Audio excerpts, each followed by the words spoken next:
अस्सलामुअलैकुम व्यूअर्स। आज की वीडियो में मैं आपको 5वें सीजन में शामिल होने वाले नए बुरे किरदार के बारे में बताऊंगा। देखें, तारीखी ज़राए के मुताबिक उस्मान बेग के सख्त तरीन दुश्मनों में से एक रॉजर डी फ्लोर का भी जिक्र मिलता है, जो कि अब आने वाले 5वें सीजन में शामिल होगा। रॉजर कौन था, उसने एनातोलिया में क्या किया और उसकी मौत कैसे हुई? देखें, रॉजर की माँ यूनानी थी और उसका बाप एक जर्मन बाशिंदा था। रॉजर एक ऐसा किराए पर कत्ल करने वाला कातिल था जो एक जंग से दूसरी जंग की तरफ बहीरा रोम से एनातोलिया में 12वीं सदी की आखिरी दिहाई में और 13वीं सदी के आगाज में दौड़ता है और एनातोलिया में तुर्कों के खिलाफ मुजाहमत करता है। पहले रॉजर टेम्पलर के जहाजों पर काम करना शुरू करता है जब वो 8 साल का होता है। आपको बताते चलें कि टेम्पलर उनको बोलते हैं जो जेरूशलेम की हिफाजत के लिए आम जायरीन होते थे, उनको टेम्पलर बोलते थे। और नाइट टेम्पलर वो फौजी होते हैं जो बहुत ही ट्रेंड होते हैं और ये टेम्पलर ईसाइयों के दूसरे फिरके कैथोलिक से ताल्लुक रखते हैं। ईसाई भी मुख्तलिफ फिरकों में तकसीम हैं, इनमें सबसे ज्यादा ऑर्थोडिक और दूसरा कैथोलिक है, ताहम टेम्पलर कैथोलिक से ताल्लुक रखते हैं। जी व्यूअर्स, उम्मीद है कि आपको इस बात की मुकम्मल समझ आ गई होगी। चलिए अब आगे रॉजर के बारे में अपना तजज़िया पेश करते हैं। रॉजर जैसे जैसे बड़ा होता गया तो उसने नाइट टेम्पलर बनने का फैसला किया। रॉजर चूंकि होशियार और एक अच्छा जंगजू था, इसलिए वो जल्दी एक बदनाम जमाना नाइट टेम्पलर बन गया था। रॉजर के कई कामयाब मिशनों के बाद कब्रस भेजा गया।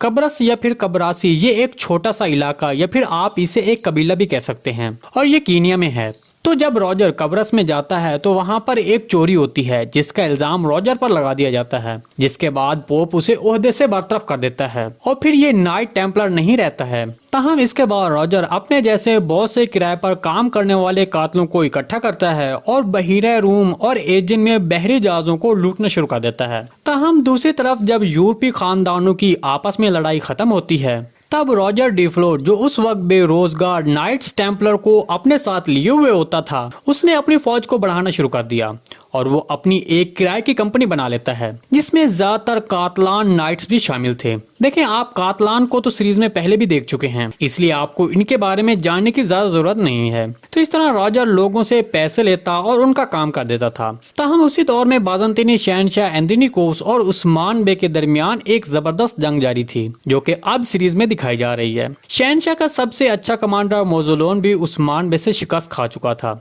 इसलिए शहनशाह काफी परेशान था। ताहम जब शहनशाह ने रॉजर और उसकी कातलान कंपनी के बारे में सुना था, लेकिन शहनशाह इनके बारे में पहले ही जानता था कि इन परेशान हाल सिपाहियों को मुलाजमत पर रखना कितना खतरनाक हो सकता है, क्योंकि सलीबी जो पहले मदद के इरादे से कुस्तुनतुनिया पर आए थे वो इस पर कब्जा करने की कोशिश कर चुके थे। लेकिन अब इन सब के बावजूद शहनशाह ने रॉजर डी फ्लोर से इत्तफाक किया, जिसके बाद रॉजर बगैर वक्त ज़ाया किए एनातोलिया में दाखिल हो गया और उन तमाम तुर्कमान कबीलों पर हमले शुरू कर दिए जो उस्मान बे की पुष्पनाई कर रहे थे, जिसमें कहा जाता है कि वो गरमियानो लहरी कबीले के सरदार याकूब बे को भी शहीद कर देता है।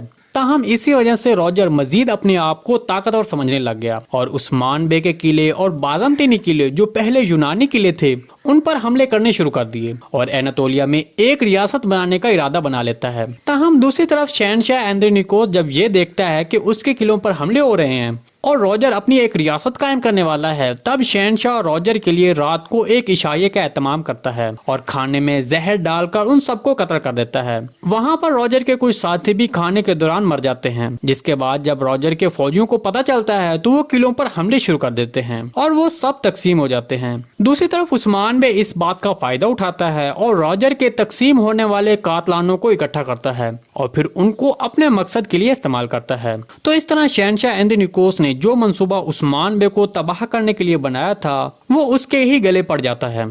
जी दोस्तों, ये तो आने वाले सीजन में होने वाले तमाम तर मामलात की छोटी सी स्टोरी थी। उम्मीद है कि आपको पसंद आई होगी। अगर आप इस तरह की और भी मालूमात लेना चाहते हैं तो कमेंट सेक्शन में कमेंट कर दें, हम आने वाली वीडियो में आपके कमेंट के मुताबिक मालूमात देंगे। आज की वीडियो बस यहीं तक थी, उम्मीद है आपको पसंद आई होगी। अगर हमारी वीडियो आप तक बर वक्त नहीं पहुंच रही तो हमारे चैनल को सब्सक्राइब कर लें और बेल आइकन लाजमी प्रेस कर लें ताकि हर आने वाली नई वीडियो का नोटिफिकेशन आप तक बर वक्त पहुंचता रहे। वीडियो अच्छी लगी तो इसको लाइक शेयर कर दें। मिलते हैं किसी नई वीडियो के साथ, तब तक के लिए अल्लाह हाफिज।